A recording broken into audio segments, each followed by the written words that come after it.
అందరికీ welcome to my channel. ఈరోజు మురమురాలతో ఉగ్రాని, కొందరు ఉగ్గాని కూడా అంటారు. ఇంకా ప్రాసెస్లోకి వెళ్ళిపోదామా?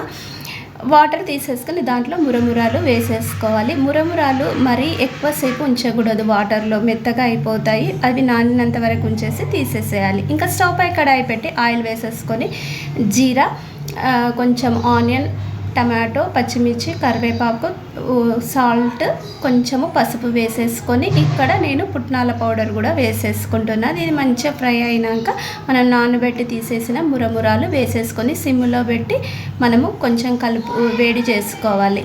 ఇంకా అంతే అండి, ఇది చాలా బాగుంటుంది. మా ఇంట్లో అయితే మా ఆయన ఫేవరెట్ టిఫిన్ ఏమైనా ఉందంటే మురమురాల ఉగ్రాని. ఇంకా మేము రోజు టిఫిన్ అక్కడే తింటాం కాబట్టి సండే స్పెషల్ అయితే ఎక్కువ ఇదే చేసుకుంటాం. ఇది మిర్చి బజ్జీతో కూడా తింటారు చాలామంది. మేమైతే ఇక మిర్చి బజ్జీ ఏం చేసుకోలేదండి, ఓన్లీ ఉగ్రాని. వీడియో కనుక నచ్చినట్లే లైక్ చేయండి, షేర్ చేయండి, సబ్స్క్రైబ్ చేయండి. Thank you for watching.